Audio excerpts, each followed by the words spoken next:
Bonjour chers frères et sœurs en Christ. Donc après un long arrêt, je reviens à vous avec la continuation de la précédente vidéo que j'avais faite sur le salut des non-croyants. Donc concernant la partie 2, nous en étions restés à Paul et je vais donc reprendre à peu près là où nous en étions pour réexpliquer ce en quoi Paul finalement était le modèle de ce qui attend tous les incroyants. Et je vais donc commencer par lire Saint Luc qui nous dit dans Acte 8, 3. Or Saul ravageait l'assemblée, entrant dans les maisons, et traînant hommes et femmes, il les livrait pour être jetés en prison. Donc Saul, c'est bien évidemment Paul, avant qu'il ne soit changé par l'apparition du Christ. Et les croyants de Damas craignaient la présence de Saul parmi eux. Comme on peut le lire en Acte 9, 21, il est dit « Et tous ceux qui l'entendaient étaient dans l'étonnement et disaient « N'est-ce pas celui-là qui a détruit à Jérusalem ceux qui invoquent ce nom et qui est venu ici dans le but de les amener liés aux principaux sacrificateurs ?» Pareillement, dans Acte 26, 10, Paul lui-même a témoigné plus tard en disant « Et j'ai enfermé dans les prisons plusieurs des saints, après en avoir reçu le pouvoir des principaux sacrificateurs. Et quand on les faisait mourir, j'y donnais ma voix. » Concrètement, après les avoir livrés, que faisait Saul? Et tout simplement, il assistait à leur mort et il s'en réjouissait. Et tout cela au nom de Dieu, bien entendu. Donc, qui il tuait à ce moment-là? Le corps du Christ, donc des personnes comme vous et moi, et qui étaient manifestement des gens ne présentant absolument aucun danger pour quiconque, des proies extrêmement faciles.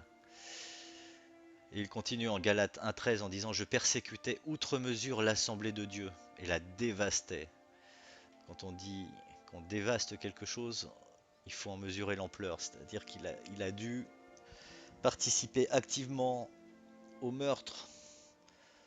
On peut imaginer de centaines de personnes du corps du Christ, faisant partie du corps du Christ. Et on peut imaginer pourquoi on peut lire à travers tous ces propos suite à sa transformation que finalement il ne s'en remettra jamais totalement, puisque plusieurs fois il rappellera qu'il était le plus grand des pécheurs et que tout cela pesait sur lui. Donc il doit finalement y avoir une raison importante pour laquelle Dieu a finalement décidé de choisir cette personne, ce chef rebelle parmi les rebelles, celui qui faisait le plus de mal au corps du Christ à ses débuts. Et donc si Dieu a choisi cette personne, il est clair que c'est pour faire de Paul non seulement le héros, AUT cette fois-ci, mais surtout l'exemple vivant de l'extrême richesse de sa grâce, donc de la grâce de Dieu, pour les pécheurs. Puisque Paul lui-même l'a dit dans 1 Timothée 1, « Et je rends grâce au Christ Jésus, notre Seigneur, qui m'a fortifié de ce qu'il m'a estimé fidèle, m'ayant établi dans le service. Moi qui auparavant étais un blasphémateur et un persécuteur et un outrageux, mais miséricorde m'a été faite, parce que j'ai agi dans l'ignorance, dans l'incrédulité. » Donc, si j'ai mis auparavant en jaune aussi bien visible que vous pouvez le voir, c'est tout simplement pour bien montrer que finalement Paul a été sauvé par l'apparition du Christ, mais cette apparition, il ne la méritait en rien au moment des faits. Puisqu'on peut voir que juste avant que cela n'arrive, il s'apprêtait d'aller à Damas et de continuer à perpétrer les plus horribles crimes qu'on puisse imaginer sur le corps du Christ. Mais malgré tout, il lui a été fait grâce. Ce en quoi il dit « Miséricorde m'a été faite ». Parce que j'ai agi dans l'ignorance et dans l'incrédulité. Et finalement, tous ceux que nous connaissons aujourd'hui qui sont des incroyants, c'est parce qu'ils n'ont pas eu le don de la foi. Dieu n'a pas insufflé en eux la volonté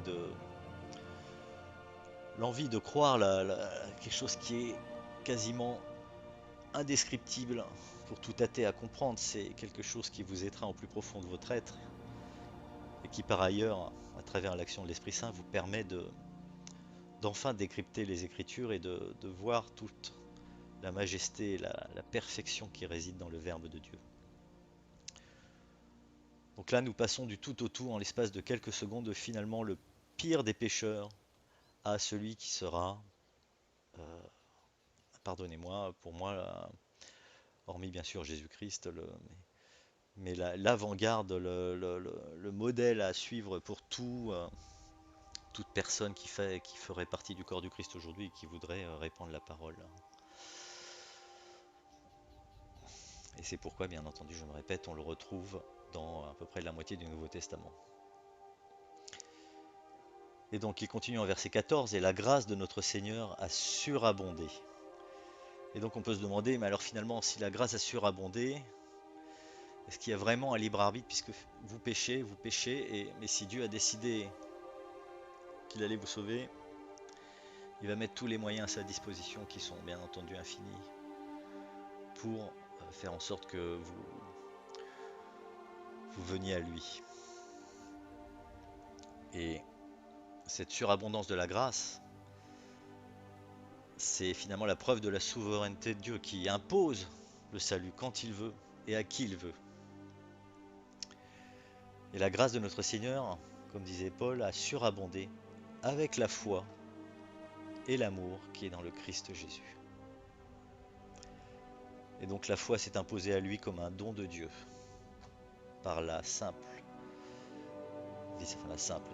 mais par la vision absolument incroyable de Christ glorifié.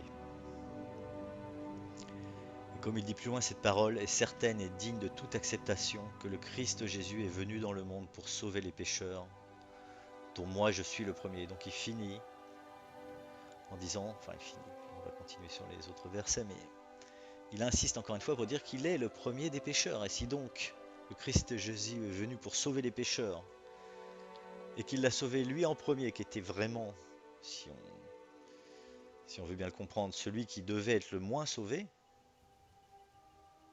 eh bien il y a toute raison de croire, chers amis, que tous les autres pécheurs de ce monde, qui ont commis bien moindres péchés, finalement sont appelés exactement à la même destinée. Alors sans doute pas la destinée qui serait d'être Paul et de faire les mêmes actions que lui, mais à la même destinée en termes de salut.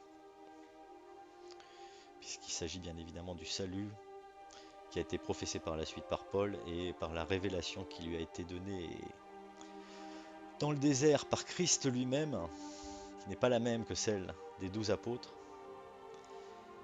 et qui vaut pour, bien évidemment, le corps du Christ. Uniquement le corps du Christ.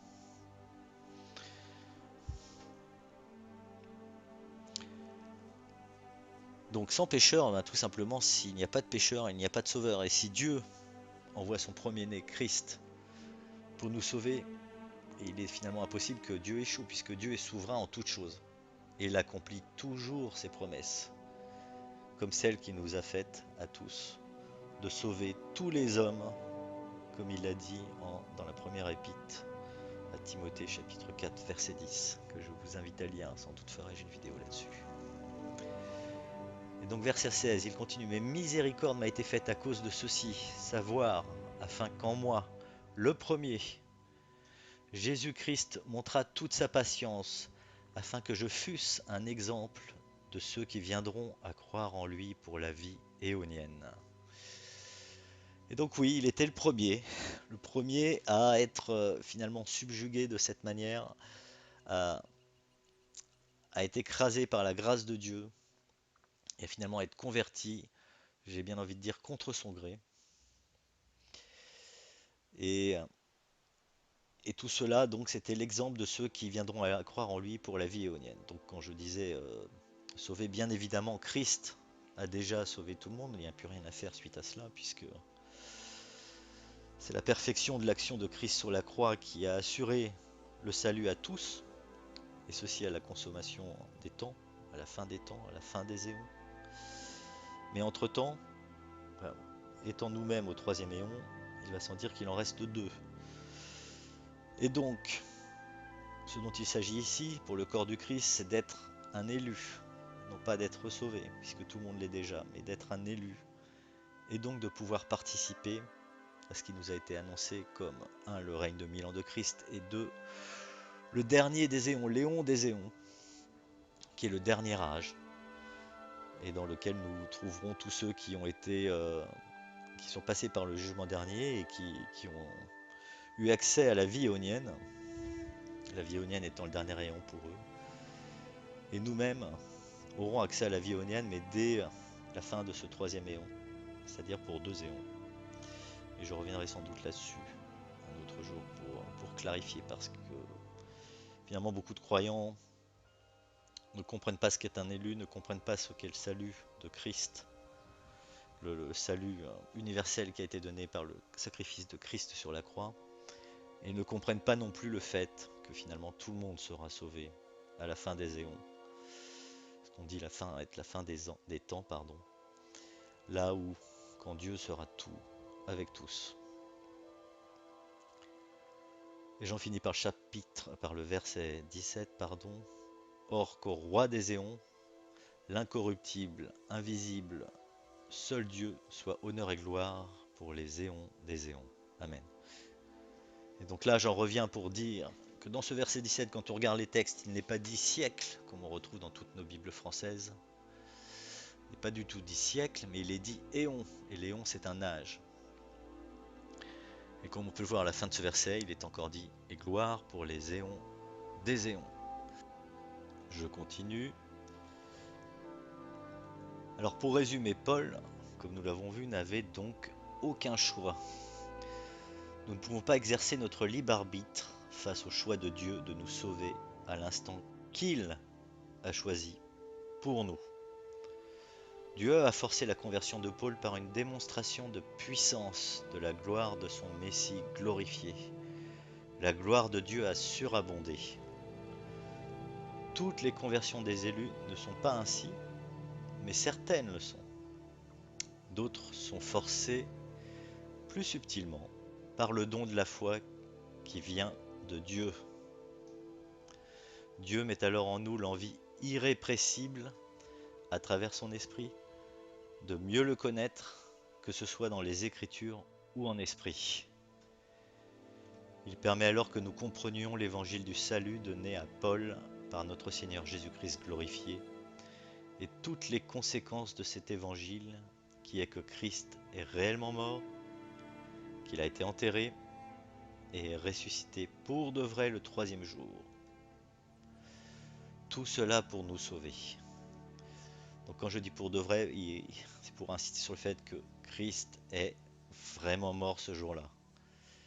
Il s'est dépouillé de son immortalité en venant sur terre, en revêtant nos oripeaux de chair et de sang, et il est allé avec certitude, avec obéissance absolue à la croix, sachant parfaitement qu'il allait mourir et être annihilé, mais aussi en ayant parfaitement confiance en Dieu sur le fait qu'il allait être ressuscité. Non pas cela, non, je dis pas cela pour amoindrir du tout la force incommensurable de Christ d'être allé sur la croix, bien au contraire, mais pour montrer que Christ était en parfait accord avec la volonté de Dieu, que ce soit en obéissance ou en désir de sauver l'humanité. Donc pourquoi donc Christ s'est-il sacrifié sur la croix? Donc pour nous sauver, nous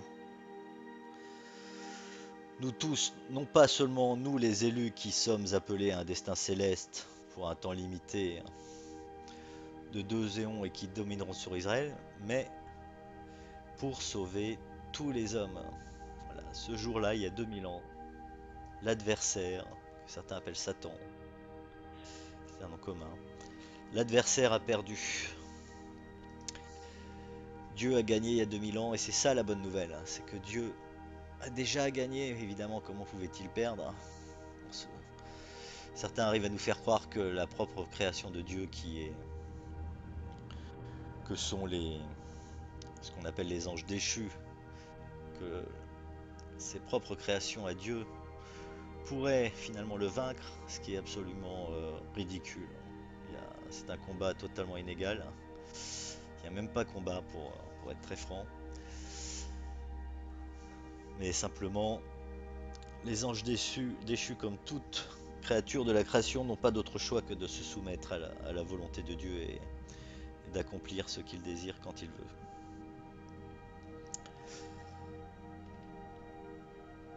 Et je vais en finir là, simplement pour vous rappeler que si tout ce que je vous dis vous paraît complètement fou, pour la bonne et simple raison que vous ne l'avez jamais entendu à l'église, et bien c'est peut-être pour vous rappeler aussi rapidement que le corps de Christ, on parle là quand même a priori d'une élite pour Dieu. Une élite qui a été désignée par lui, qui a été rendue capable par lui. Non pas que nous ayons nous-mêmes à nous féliciter de ce que nous avons compris ou ce genre de choses. Tout cela nous a été donné par Dieu pour des raisons que nous ignorons. Et ces élus, c'est de là que vient le terme élite entre parenthèses, ces élus bien évidemment sont peu nombreux et c'est peut-être aussi parce que le principe de la grâce quand on y songe et donc de l'abandon du libre arbitre, c'est quelque chose qui au fond de nous a tendance à nous révolter, car vous et moi tous les jours, notre nature profonde est d'essayer de nous prouver à nous-mêmes que nous sommes ceci, que nous sommes cela, que nous sommes meilleurs que les autres, que nous allons nous dresser, nous hisser au-dessus de la masse, que ce soit par nos richesses, par nos attributs extérieurs, par nos diplômes. Mais le concept d'élu, c'est tout autre chose, c'est comprendre que finalement, nous avons un Père qui veut notre bien et en qui réside totalement toute chose, que ce soit notre salut il y a 2000 ans avec Christ ou le fait que nous soyons élus et que nous puissions comprendre des choses qui sont parfaitement obscures à l'ensemble de la chrétienté. C'est là la preuve manifeste de l'élection à mon goût. Outre bien entendu les textes qui sont évidents en eux-mêmes. Et il ne faut pas s'étonner que ce concept de la grâce, qui est que tous les hommes sont déjà sauvés, n'est bien entendu jamais enseigné dans les églises, dans nos fameuses religions qui y trouvent un intérêt certain puisque peuvent maintenir captifs et terrifier tous ces gens qui vont bien évidemment leur obéir et leur apporter toutes sortes de biens matériels en échange, si je puis me permettre de le dire. Et je vais arrêter là cette vidéo en espérant ne pas vous avoir perdu de trop. Et je vous dis à très bientôt pour une autre vidéo sur un sujet que je vous laisse découvrir. Au revoir.